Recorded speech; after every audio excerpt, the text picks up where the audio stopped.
Hello, everybody. Good evening and welcome along to your Rangers Academy review. Yes, the Academy reviews are back. Where I was going to say we, right?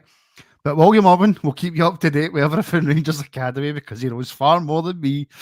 And yeah, weekly or sometimes if weekly is not possible, fortnightly, we will bring you these Academy reviews and keep you up to date with everything that is happening. And there is hundreds to get into. Just before we do, Mr. William Irwin, for the second time today, hello. I know. I feel like I've not really been off it before, to be honest with you. You just listen. I mean, it could be worse. Look what you're looking at. Exactly. I'm actually looking out my window partially as well, seeing loads of seagulls sitting in the window across me. It feels like you're doing it like Saltcoats or something like that, sitting on the beachfront. Yes, and Jaxie's Vlogs, who's been a member now for 9 months, is saying, William working overtime. I don't even get paid. This is a highly disturbing thing. I don't even get paid for this. He does it for the absolute love of it. Absolute love of it. Right, folks, listen, please, if you want to get your comments in, we will do our best to answer. William will do his best to answer any and all questions that you get in. Mind and just put a nice big capital Q before your comment, just so I can differentiate between a normal comment and a question. And we will try our best to make this show as entertaining as possible.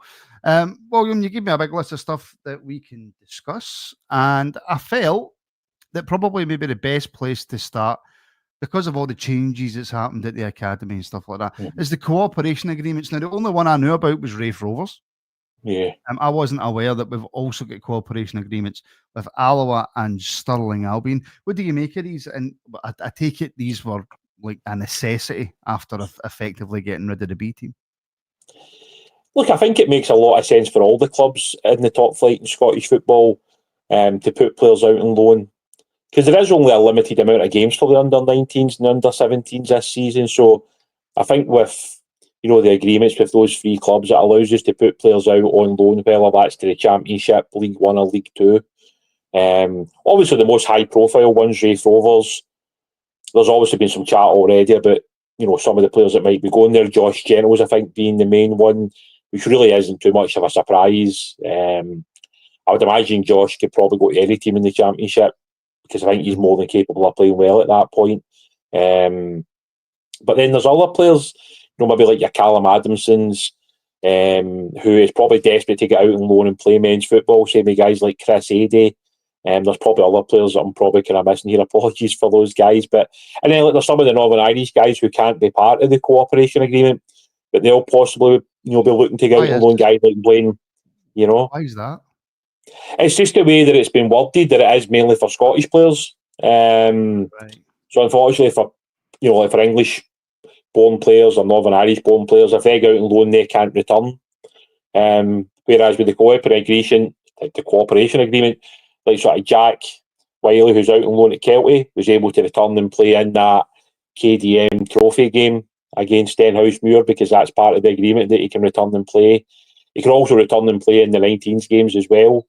So I was sorry. Well, I was just about to say. I mean, Josh is Welsh, isn't he? So, well, officially not really. I mean, he was born in Scotland, so like his mum's Welsh, but he is Scottish. But he plays for Wales. Yeah, but that doesn't mean you can't be Scottish, though, does it? It's like saying you've got two, countries that you can play for, but you're born. If you've got a Scottish parent, then you can get classed under the Scottish system. Yeah, and the reality is, like, Josh could still play for Scotland. Yeah, true. There's nothing to stop Josh getting called up to like a Scotland squad. Like, there's absolutely nothing to stop that. Because you see, we've seen it over the years. He can't do a Grealish. See, it's like, I see whether like it or not, like, see at this level of the game, unfortunately, you'll have like sort of kids that will move back and forth. You see it, I mean, look at the amount of guys that's played for Scotland or England, like the younger age groups. Obviously you get like Fletcher's two boys, one plays for Scotland, one plays for England. I mean, you don't really see that too often, don't you know? But, these two boys are really talented young players, and both England and both Scotland wanted the two of them. So At the moment, it seems to be kind of split between the two, but both of them have obviously played for the countries. We've obviously guys that have moved back and forth a few times. We've had guys that are born and bred in Scotland, but they've ended up playing for like Northern Ireland. And yeah, I get where people are coming from. It does seem a wee bit strange, but Josh is eligible to play for Scotland, so he would still count within that, that remit if he does go out. Aye, no, fair enough. It's just that I remember, I think I was speaking to his mum when he had made his first start for was it Wales under-16s, I think. I can't remember what age group it was. I don't even know if there is an under-16 Wales team. My international knowledge is dreadful, to be brutally honest with you. But just on these cooperation agreements, well, do you think they're essential now for all the top clubs in Scotland? Because the reason I ask is, I mean, it would probably be quite easy to find a loan for the likes of Josh Gentles. I would imagine it'd be very easy to find a loan for Finlay Curtis, who will come on in a wee while as well. But for your players, maybe your lesser known players like your Paul and Zeos and your Xander Huttons and your Callum Adamsons, are these sort of cooperation agreements now kind of needed? Yeah, like, to a point, I think you could say that, but I think it's also beneficial that they go to the right club where they're going to play. So I mean, if somebody like Callum, for instance, he might not necessarily go out and loan to a club that's part of the agreement. It might be that there's another club out there that are really desperate to have him, and that they're going to say to Rangers, look, we're going to play Callum every week. And for Callum, that's what he needs. It was a bit like Blaine in the second half of last season. Rangers could have kept Blaine, and obviously kept him in the under-18 group to try and go and win the league, but Rangers decided to put him out on loan. He obviously went to Celtic and played a lot of games there. And the same with Josh. Rangers could have kept Josh. And I think there would have probably been a higher chance of winning the 18s league if Josh had stayed. But at the end of the day, for him, it was a great opportunity to go out and play. He signed for Alloa on loan. He scored some goals. He basically played every game. He got that experience and that knowledge. That's obviously helped him coming back for the pre-season for the first team. And, he's obviously done well when he's come on the pitch. And from what I understand, there is quite a lot of I mean, it might just be that Josh goes to another team in the Championship that maybe offer, like sort of better, like sort of options for Rangers. It might be that they're going to utilise him in the position that Rangers see Josh in the future. I mean, we've obviously seen Josh play through the middle. We've seen him play wide. He can even drop into that 10 role where he's a little bit deeper and move off the striker. So, yeah, look, there's a bit of everything there. It really depends what the player and Rangers think is best for him. But for me, the big thing is that they just go and play every week, mate. That's got to be the basic thing, isn't it? This might sound like a stupid question. It probably is a stupid question, right? So I'll apologise to you before I ask it. These loans and cooperation agreements, are they making the actual Rangers under-19s team become almost in a way a little redundant in terms of, obviously the B team's gone now. I know that, and we're going to talk about it. First league game of the season for the under-19s. Is it making the actual Rangers under-19s team a little less important in the eyes of the club? I mean, you could argue both sides of it. I mean, what it's probably going to allow is some of the younger players to move up and play, which is good for them. So it means, like, for instance, if you even take somebody like Blaine McClure, right, if he goes out on loan, which it looks like Blaine probably could do that, it then opens up a position for some of the younger players, maybe like an Aidan Crowley to come up and play. It might even allow somebody like a Luca Rankin, who's part of the under-17s, to come up and play for the 19s. So, in some ways, for like somebody getting out the door and playing, opens the door up for somebody, below him to come up and play. And it would be the same for the 17s. If somebody moves up for the 17s to play for the 19s, it might allow one of the under-15s to play for the 17s. Do you know what I mean? Mm-hmm. So, like, there should always be scope for movement for players moving up, because for some of these young players, mate, they can step up, they can play at this level. I mean, even at the end of last season, we've seen, several players step up and play for, the under-18s when they were like 15. So it's not like a shock. And to me, yes, obviously you want Rangers to win games, you want them to be successful at the end of the season. But for me, the biggest thing is always about making sure that you're pushing players to develop and improve them. Because see, at the end of the day, you're never going to know how good they are until you push them to that next level. Well, And also, right, just yeah, on that point, mate, sorry to interrupt, right? no, it's all right. We talk about the development of young players, right? And a few people in our comments, me and you have spoke about it and stuff like that. Maybe that was the one benefit of the Lowland League when the B team was Yeah, in the Lowland League. They were playing against men, right? So see people who do go out on loan, see people who do go out in these cooperation agreements. And the reason why I ask is the under 19s team redundant, but you've actually explained it quite well, and I'll come back to that in a minute. Surely the players that go out on loan to the Championship, to League One, to League Two are going to get more development than the players who stay at the club and only play under 19s football. yeah. I mean, and that's the balancing act, isn't it? That's where you've got to find the balance of like sort of who needs loans right now. Sort of who's in that phase where they're probably. Well, I'm not saying they're too good to play for the 19s because they're not, but it's probably better suited for them to go out on loan because they need that next step in their career. But by doing that, you open up the door for somebody else to step up and play. So it's trying to find that balance, isn't it? Where, you keep players in-house because that's what they need right now. But it might be that come January, they then go out on loan. Do you know what I mean? So the door should always be open for movement within the squads. And I think that's really, really important because I think for too long, Rangers have maybe carried too many players at some of the age groups and it's not allowed maybe like players to get enough game time.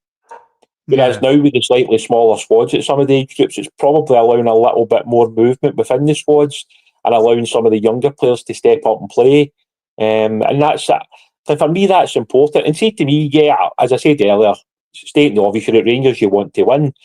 But I mean, let's be totally honest about it. Like, sort of player development is the key. Yeah. Because without like player development, you're never going to see guys stepping into the first team because you could just keep them at the academy forever. But that's not really what they need because, I mean, it's probably nigh on impossible to go under 17s, under 19s, and then into the Rangers first team. No, unless There you're an has to be a exceptional bridge talent. between the two. Yeah. Yeah, I suppose in a way, if you're looking at the under 19s team, if it's filled with majority under 17s, Yeah. and that says that you're under, that would tell me then throughout the way that this is going to work now that effectively most of the under 19s will be out on loan, getting that development that they need. So you're actually, I suppose it's like you say, that knock-on effect of, well, if the under 15, if certain number, not all obviously, a certain number of your under 15s move up to that under 17 level, they're going to improve because they're playing against older and probably better players. And then, of course, under 17s move up to under 19s, they're playing against older and better players. And your under 19s who you think can maybe make it to that next level, they're getting put out on loan. So it's a domino effect then, effectively. Yeah, it is. And I think that was the problem. Like the B team was supposed to stop like this. It was supposed to make things easier where you filter through the age groups and then once you're on the B team list, you're on the cusp of the first team. But it never really worked out that way because people looked at the Lowland League and didn't think it was enough of a standard to then move up to the first team. Although, like you could argue off the back of that, there's been a number of players that played in that squad that ended up playing in the first team. But I think it's trying to find that balance of keeping players in the building who, like, maybe need a wee bit more educational stuff within the training facility, and then there's other guys that probably just need to go out and experience that next step, which is men's football. And I'm sure anybody that's obviously, played the game at any level, like there's an understanding that you have to move up the ladder slowly but surely. And for some of these guys, that is just the next viable step in their career. And Alexander Cameron's asking, well, what's the point of the reserves then? Well, we don't have the reserves anymore. That's gone. That's done. I don't even know. I know a couple of years ago the reserve league was still there, but it was only like 8 or 10 teams in it or something like that. Yeah, I don't think there was ever enough interest. Anymore. Yeah, I don't think there was ever enough interest in it. I mean, unfortunately, Alexander, see, when it comes to Scottish football, the monetary side of things plays a big part in it. And I know that shouldn't be the be-all and end-all, but it is. And there's probably some academy players that would still be at certain clubs if these clubs had a bigger budget, because they would probably keep a hold of certain other players. But because of the way it is now, I think this was supposed to be a sort of middle ground where if you had under 17s and under 19s, basically by the time you're 19, if you're not good enough to make the first team, then you're probably going to get released. Whereas before, when you had, say, like a reserve league or for Rangers, Celtic and Hearts, a B team, you could keep them on a little bit longer and still have them out playing football. But I think when Rangers looked at it, they probably looked at like the funding part of it and thought, well, we're probably spending money on stuff that we really don't have to. Because now with this cooperation agreement, it would allow you to send guys out on loan anyway. So you're getting the best of both worlds. Guys are out loan playing in League One, League Two, the Championship, or in Alfie Halliwell's case, he's obviously in like the Lowland League. But they're still out playing football. And every player needs a different standard at different times in their career. And that's just how football is going to work in the future, it looks like, especially at this level. Just finally on these cooperation agreements, I don't know if you know much about them in terms of what's actually in them for the player moving. Is it just the same as a bog standard loan, or is it a case of they need to get they're guaranteed? Sorry, can I get that word out of my head? They're guaranteed X amount of minutes. They're guaranteed to play in certain positions or whatever, or is it just would it just be the same as a normal loan? I think it is just basically a loan deal. So I don't think there's any guarantees. But don't get me wrong, I would imagine there's a degree of common sense in amongst this where, if, for instance, like Alloa phoned up Rangers, they said, look, we really need a right back. So Rangers maybe then say, well, look, we've got 2 right backs on the books that we're interested in sending out on loan. It might be that the player then goes and maybe does a couple of like training sessions with the club. They then decide, yeah, look, we would like to take him and loan. Then the loan deal is obviously formalised and then it's done. But then there might just be other ones out there where, I don't know, for instance, like Stirling Albion might look and go, oh, we would love to have Chris Eddy. You know, we would love to have somebody that will play as a 9, that will score goals, that can do this, can do that. And that might be the feasible step. But then there might be another offer for, say, somebody like Chris in League One that's not part of the agreement that Rangers have got with Alloa. But he then goes out there because it's a better level for Chris. Mm-hmm. So I think there's a fine balance between it all, mate. And I think we'll find out more in the coming weeks, obviously, to see how it is going to work and what players are going to go where. But because it's new, I guess we'll just need to wait and see how things work out. In terms of players then, let's jump into a few. Let's start with Mason Munn, shall we? Yeah. Who's obviously went out on loan to Dunfermline. I think that's a great move for him. Yeah. It's a club that's looking to get promoted. Mason Munn. I mean, there's a couple of Rangers goalkeepers. One that I haven't really seen much of, but you speak very highly of. And is it? How do you say his name? Well, I get it wrong. Ryden Maguire. Ryden. I can't remember how to pronounce it properly. Ryden Maguire. And of course, Mason Munn as well. You speak very, very highly of Ryden. I'll come to you about him in a wee second.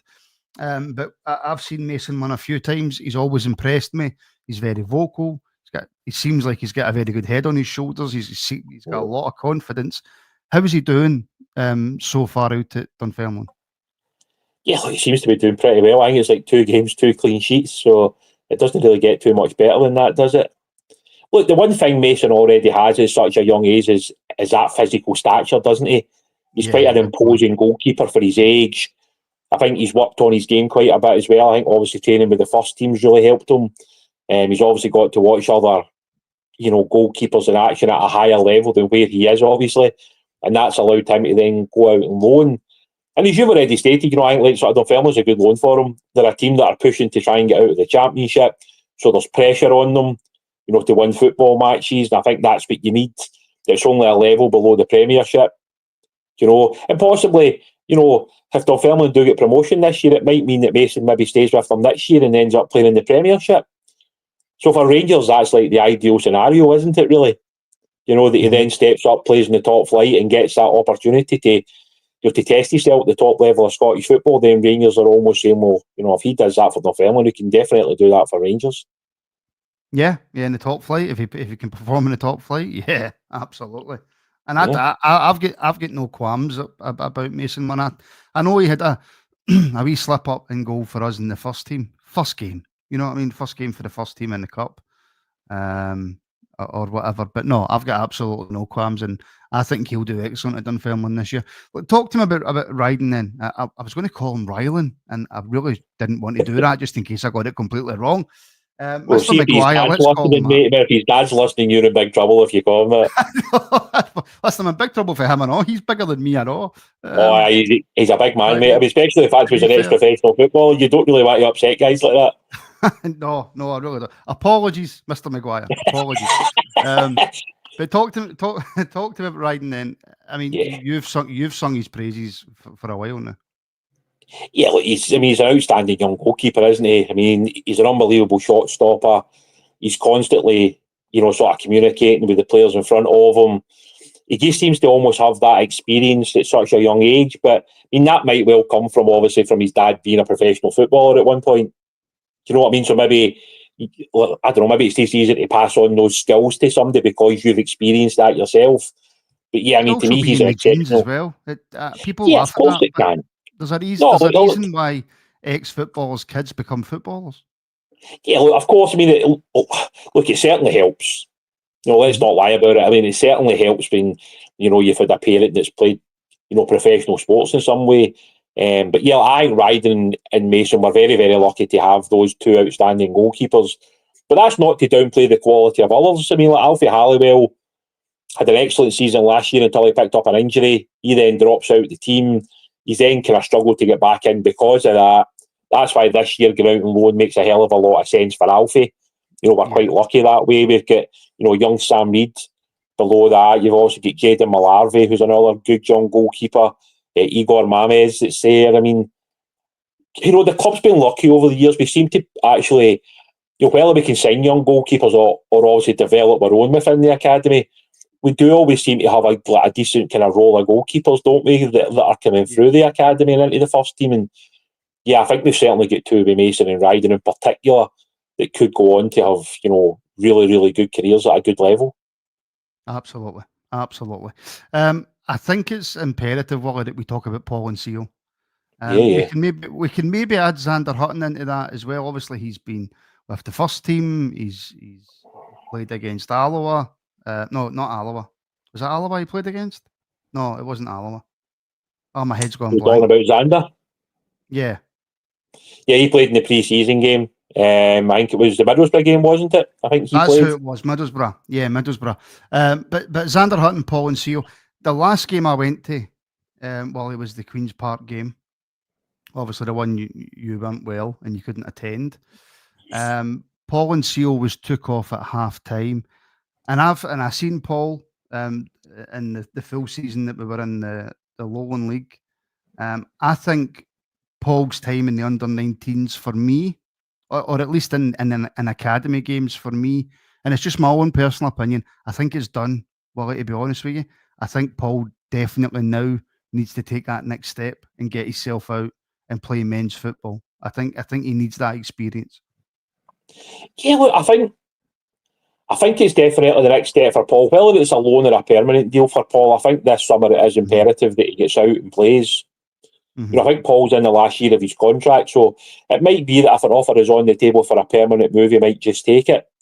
And maybe Rangers look to add maybe like a buyback clause in it or a sell-on clause, depending on what they see the future for somebody like Paul. It's obviously slightly different for Xander because Xander's obviously already signed a new contract. So that would obviously suggest that he's going to go out on loan. He's not going to be sold. But yeah, for Paul in particular, he really needs to go and play. He spent the last couple of months obviously training with the first team, but not really playing a lot of football. So yeah, I think it's imperative for him to go and play. Whether that, as I say, is a loan deal until his contract runs out, or if it's a permanent deal somewhere that's going to give him that opportunity to go and play. And with Xander, and I genuinely don't mean this as a criticism because I am not on here to criticise any of the Rangers youth players. You could just see his inexperience in that Queen's Park game. To be honest with you, Willie, the one that obviously you weren't at. I think Xander, obviously he has the potential. He's at Rangers Football Club. But I think, and he's been round about the first team, and I don't know, maybe if he gets thrown in there, he might turn into another Nathan Patterson, absolutely. A lot of potential, but he's got a lot of growing to do as well, Xander. Yeah, look, the thing with Xander is, yet again, he's had a limited amount of minutes. Yeah. I mean, obviously, he's got a younger brother as well at Rangers, and Ben, who's obviously been playing a wee bit in the academy as well. So, but yeah, for Xander, I think the fact the club have obviously already gave him this new contract, they obviously think he's got a pathway, that he's got an opportunity. Absolutely. So they're going to look to loan him out to get that knowledge, that experience, that. Because at the end of the day, I know we say it a lot, but you see, until you get out and play men's football, you're never really sort of going to know how it feels until you get out there. And that's the thing. Like, you can talk about it all you want, but like once you cross that line and then you're on the pitch, and you've got guys that are playing, sort of basically playing like for the love of the game. Really, it's not about the huge amounts of money that's on offer. Really, so for these guys, it's important that they win games because there probably is a bonus when they're winning games. So for them, it's important they go out and win games of football. Well, so you I'm want sure that for him, habit as well. You want that habit as well, don't you? Yeah, you want to be a winner, don't you? That's why you play football. You don't play football for the sake of it. Obviously, the money sort of fact comes into it. But if you're playing football with say to win, and once you go out and you get that, feeling that you're winning games of football, that can't be any better than that as a professional footballer. No, listen, absolutely not. Absolutely not. Right, Josh Gentles and Finlay Curtis. Obviously, look, Finlay Curtis is now more a first team player than an academy player, but he still could flitter in between both. But he's more a first team player now, Finlay. But we'll add him into this discussion anyway.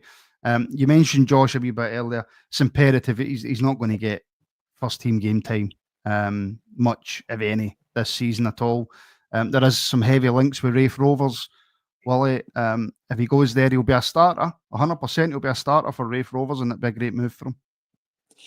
Yeah, look, Josh is such a talented young player, isn't he? I mean, some of the things that Josh can do is it's hard to actually explain some of the things that Josh can do. He can strike a ball from distance, and it just seems to move in the air every time he does it. He's got an incredible strike on him. He's one of those guys, yet again, his versatility helps him. He can play in the wing, plays a 10, plays a 9. But with what he's already got at such a young age is that physicality to hold players off.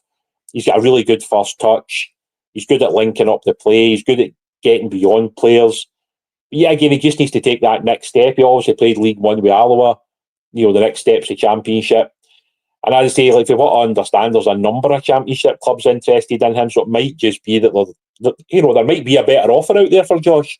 Yeah. That Rangers are going to kind of take him up on. But certainly when you've got these links, you would imagine at least a couple of players will go to Rafe Rovers in the coming days or weeks, just purely because there's no point in having that agreement if you're not going to send somebody out on loan, clearly. And Finlay as well, albeit, like I say, he's a first team player now. But somebody who you've known for quite a number of years. Somebody who a family member of mine has known for quite a number of years. I feel as if he could do a job for the Rangers first team this season. I really do. My worry is that he won't get the opportunity to do enough, even though I believe he can, but I just don't think he will. A loan move to a team in the top league for you, for Finlay? Yeah, I think Finlay's already done enough to probably have a genuine interest from top flight clubs in Scotland, maybe even some good levels in England. Mm-hmm. But it's obviously going to come down to what the manager thinks as well. If the manager wants to keep him in-house and he's going to, give him enough game time, that's fine. If that's not the case, I would imagine there'll be a number of clubs interested in taking Finlay. Because at the end of the day, he's not looked out of place when he's played in the majority of the games. He's managed to score some goals already for the first team. He's shown good levels of quality as well. There's not much more Finlay can really do, to be honest with you. So if that's not enough, then obviously the next obvious thing for him would be to go out on loan and continue his development by, playing first team football somewhere. Yeah, sorry, I was just... sometimes doing this job, Willie, right? You get some messages that absolutely blew your mind. I apologise. There was absolutely no need for that. Listen, see, when it comes to Finlay, and again, I'm biased, not just because it's Finlay, right? No. But Josh Gentles, anybody, I want all the players that come through the academy, as many of them in the Rangers first team as humanly possible. And I genuinely do think Finlay could do a really good job this season. I don't want to make this a first team show. I really don't. But if you're asking me who am I putting in the Rangers team, Finlay Curtis or Kieran Dowell on that right hand side. If, for example, they want to rotate Ant-Man, Finlay Curtis all day long. And I just think it's a shame that probably won't happen.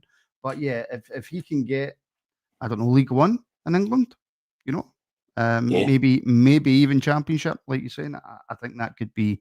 I think that would be amazing. Absolutely amazing. Now, we can't do this academy review, Willie, without mentioning a Rangers win over Celtic. No. And we can't do it without mentioning a Rangers win over Celtic away from home. No, look, it was a really good performance. I'm just also learning some of my notes that I took at the game. So It's like, look, it's one of those things. Like, see, when you go to Lennoxtown, it's not like it's an intimidating atmosphere. It's still, the same couple of hundred people that are watching the game. But I think for the players, I think sometimes, like, mentally having to play these games away from home, playing at, Cormack Park up at Aberdeen, or at Lennoxtown or Barrowfield if it's Celtic, I think it requires a different mindset, because I suppose in your mind you have to say, well, it's an away game, we still need to do the basics well, but sometimes we're going to be under pressure. The home team are going to be maybe a wee bit more, attack minded. They're going to do things differently from how they would play at the Rangers training centre.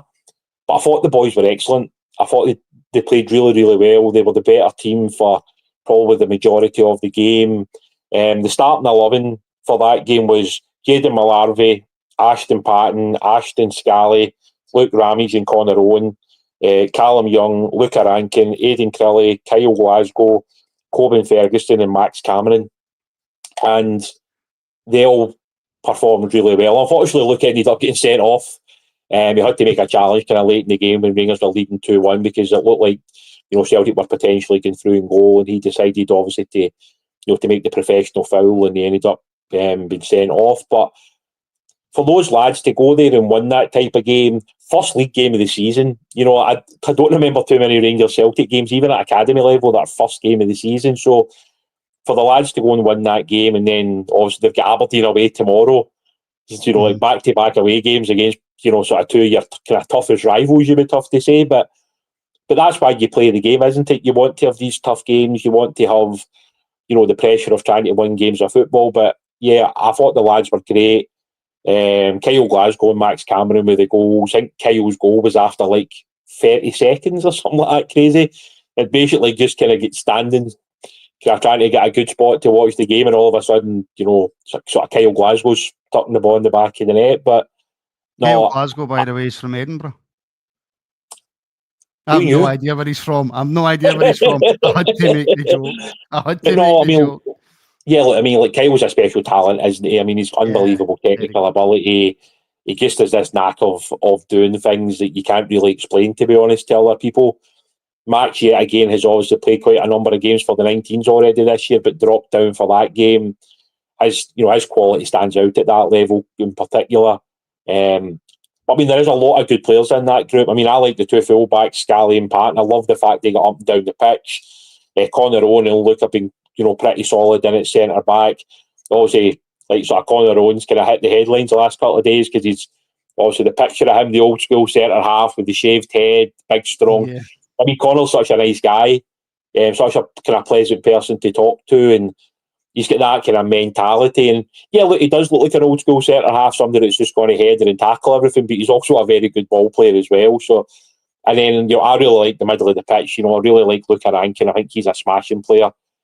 Callum Young, who normally plays as a fullback, plays as a 6 in that game. And then Coben Ferguson's got unbelievable pace to get by players. So yeah, there's a wee bit of everything in that group, and I think they'll be an exciting group to watch this year. When I obviously get to watch them at times. I mean, not going to get to every game because it's really difficult in all honesty, but yeah, look, there's some real quality within that group, and I'm sure we'll see some of those guys play for the under-19s this year as well. Yeah, you would expect that. And 3 out of 4 of the names you mentioned there, you mentioned Connor Owen, Callum Young and Ashton Patton have signed their first professional contracts, along with Jayden Malarvey, Willie. Yeah. Oh, incredible, mate. And that's what you dream of, isn't it? When you start playing football, that's you're going to sign a professional contract with somebody, not just at Rangers, clearly. There is other clubs out there. So, but for any young player getting that professional contract, you're now a paid footballer. That is your career. Your job. Yeah, it is, mate. Not jealous at all. No, look, and I'll tell you, speaking to some of the parents over the years, and obviously you speak to the lads as well. These guys do give up a lot. I know people talk about the excitement of being a professional footballer, but these guys obviously, they're not really able to do some of the things that a lot of the other kids that age are doing. They've got to be more kind of streetwise, and obviously, especially when you're at Rangers, let's be honest about it. If you get caught in camera doing something, or you're doing something you shouldn't be, I mean, it can be the end of your career before you know it. So these guys need to be ultra smart. They need to understand that as a professional footballer at a club like Rangers, everything has to be perfect and they can't be doing stuff they shouldn't be. But like most of these guys seem very good. They seem like they're working hard. They're doing all the right things. It certainly shows on the pitch. And, as long as they keep doing that, they've given themselves a chance of having a career in football, whether that's at Rangers or somewhere else. I mean, listen, no, I've seen firsthand what young football players, professional football players, even pro youth football players need to go through. And when you hit that 15, 16, 17-year-old age, if you are anything like a normal 15, 16, 17-year-old kid, you ain't becoming a professional footballer. Look, there's drawbacks to every job. Of course there is. I mean, I can't walk out in public because of how famous I am, Willie. I can't leave the house. But there's drawbacks to that. Was a joke, by the way, folks. There's a drawback to every job. But being a professional footballer, the things that these young guys need to do and how professional these young guys need to be from a very young age doesn't mean they need to be intelligent, because believe me, they're not all intelligent. I hope my brother's not watching, but I'm talking about this firsthand. But the sacrifices they need to make. In order, if you don't have to make the sacrifices, and by the way, a lot of them don't, and that's why a lot of them don't end up making it. The ones that do, though, there's obviously the riches of being a professional footballer, but you do effectively need to put your childhood on hold. Yeah, I mean, it's quite brutal, really, when you actually, talk about it. People that have obviously been, like part of football, or they've coached, or they've did things like that, they obviously understand, what these players need to give up. But it's like, you should say, like, these boys, look, they can't really go out and do a lot of the normal things that kids that age want to do, because they just can't.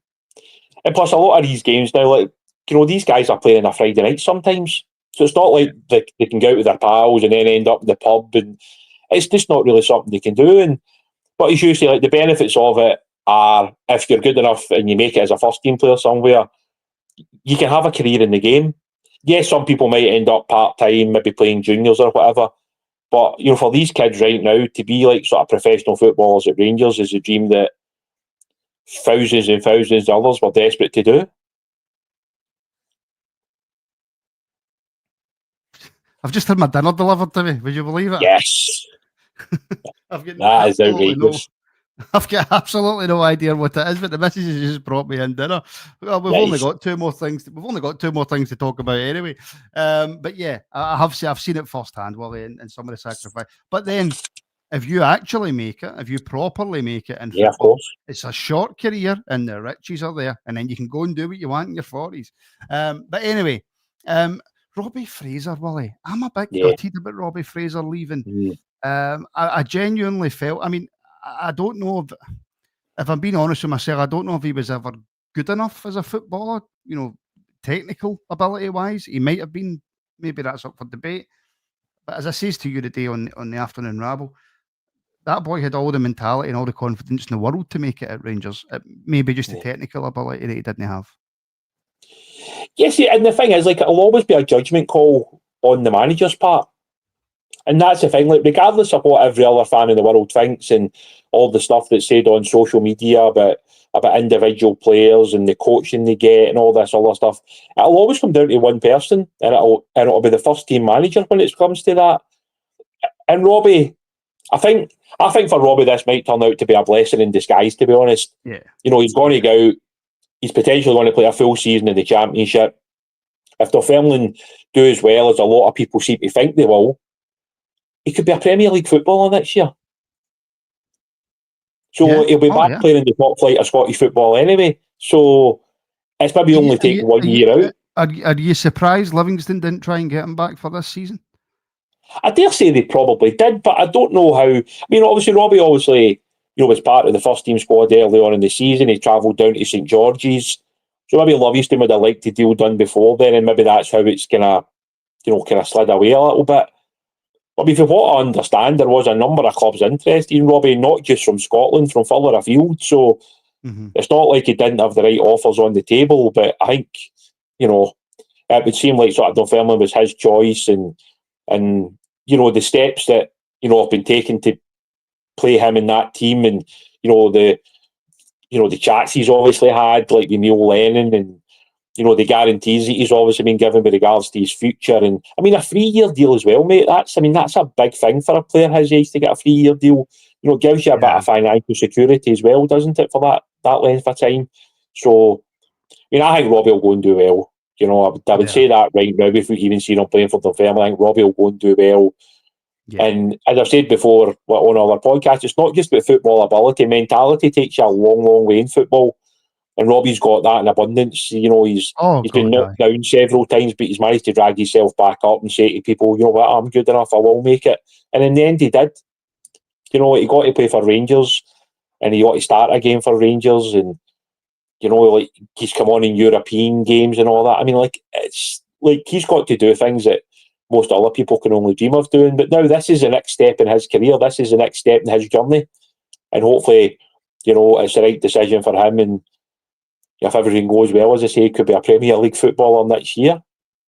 Listen, if Robbie doesn't end up making it, it certainly won't be down to mentality. It certainly won't be down to confidence. 100% it won't. Right, let's finish up then, Willie, on the under-19s opening game of the season and a comfortable 4-0 win. Well, yeah, 4-0 suggests it was comfortable, but it probably really wasn't. In the first half, we were a little bit sloppy on the ball because we were trying to play like the first team, just passing out for the back, and we gave up quite a number of opportunities in that first half. But when we did actually play through them, we actually played some really good stuff. We moved the ball a bit better.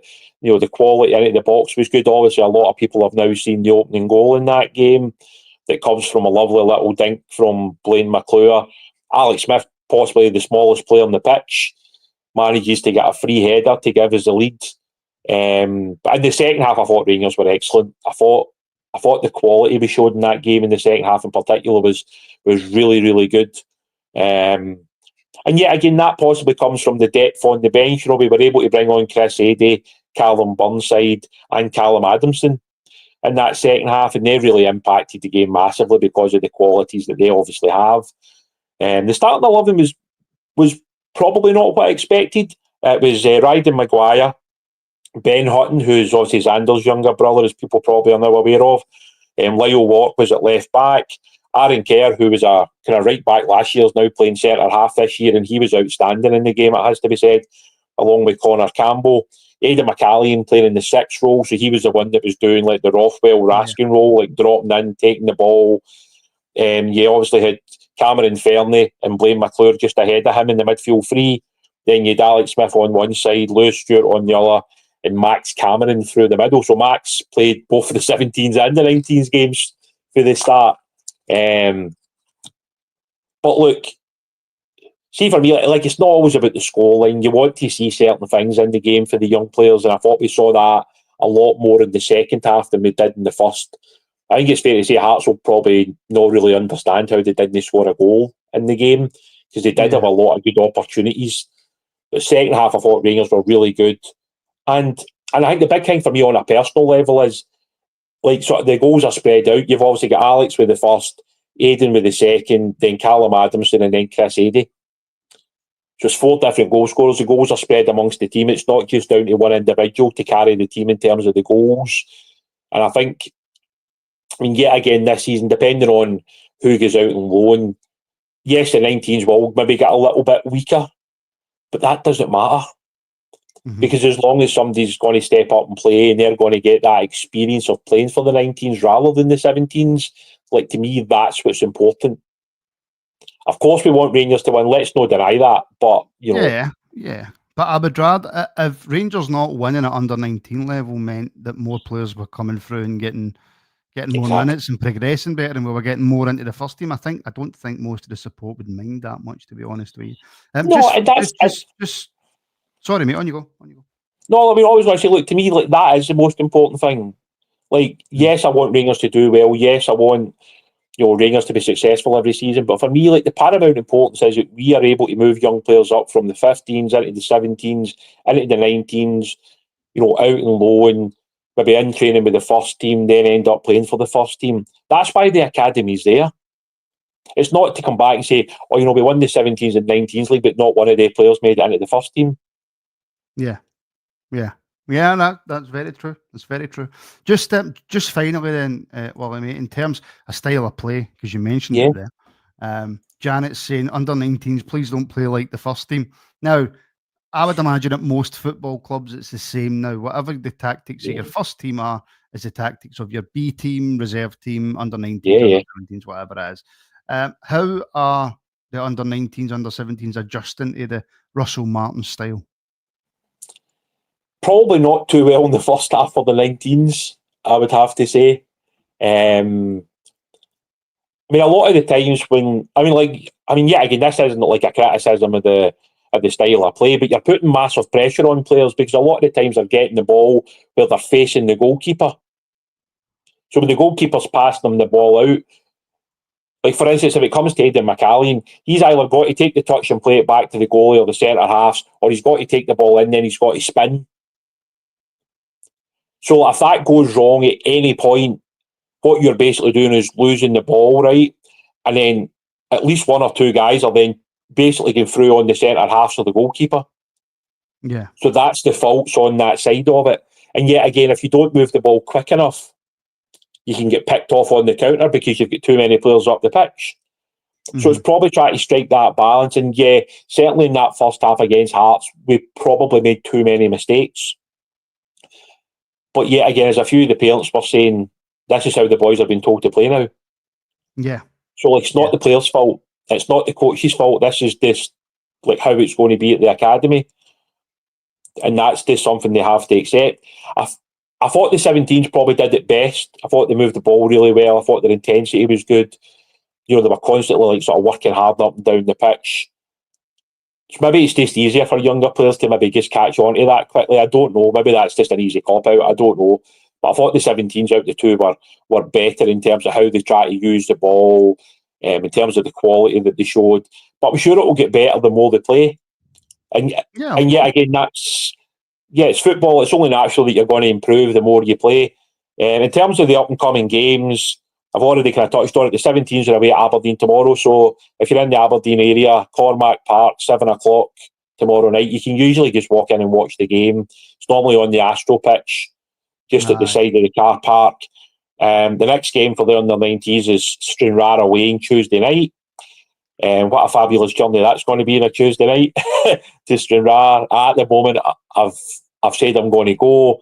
God knows when we'll get back home for that one. But yeah, we'll hopefully be doing some updates from Stranraer on Tuesday night. I won't make the Aberdeen game tomorrow because I'm working.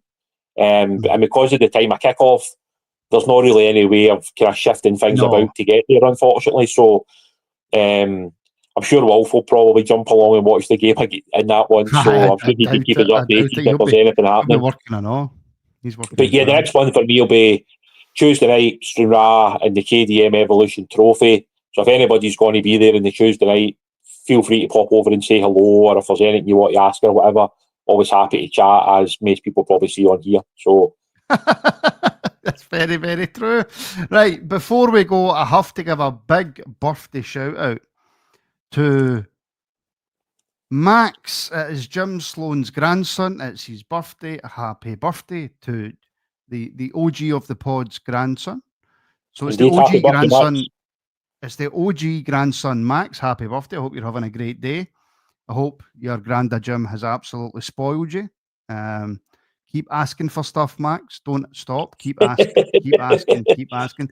Because I know Jim is a big softie. So you keep at him, Max, and you get as much out of Jim as you can. There you go. That's what papas are for. And I never used to use the word papa. I never used to use it. It's a Lanarkshire thing, papa. I always use Granda. I suppose it depends where you were brought up, though, doesn't it? Everybody's got a different word for it, don't they? I was Granda, so... But my I was Papa. I think it was like Papa when I grew up. Everybody was like Papa. So no, I suppose it depends where you were. My daughter calls my dad and my stepdad and Papa, and I'm like, it's Granda. But anyway, hope you have a great day, Max. Thank you very much, Jim, as well. Thank you guys for all the support as usual. Remember, just if you ever get any questions under any of the Academy reviews, just leave a comment with a question in it, and I can get it sent to Willie, and we can try and get it answered for you, William, mate. Thank you very much. No, look, it's really good. It's something we're going to try and do as regularly as we can physically find the time to do it. Obviously, depending on how things go next Wednesday night, it might mean we might need to shuffle the days about and the time about. And sometimes it's not always feasible to do it live. But as Martin says, if you've got any questions at all, you can either drop me a message on Twitter if you want to, at RFC Youth Updates, or you can obviously drop a message on the chat or in the private members chat or whatever, and I'll try and respond to the person as much as I can. Absolutely. Right, folks, go and enjoy the rest of your night. For channel members, I should say, at 8:30, we do have Rabble Wrestling with Connor and Trev, as Hamish is still on holiday, the selfish bugger that he is. So that's on at 8:30 for channel members, so go and check that out. Or mate, go and enjoy the rest of your night. I'm about to eat a katsu chicken curry with crispy noodles. Actually, doesn't sound too bad. Yeah, I don't know where it's from, but I'm going to eat it. Right, folks, enjoy the rest of your night, and we shall speak very, very soon.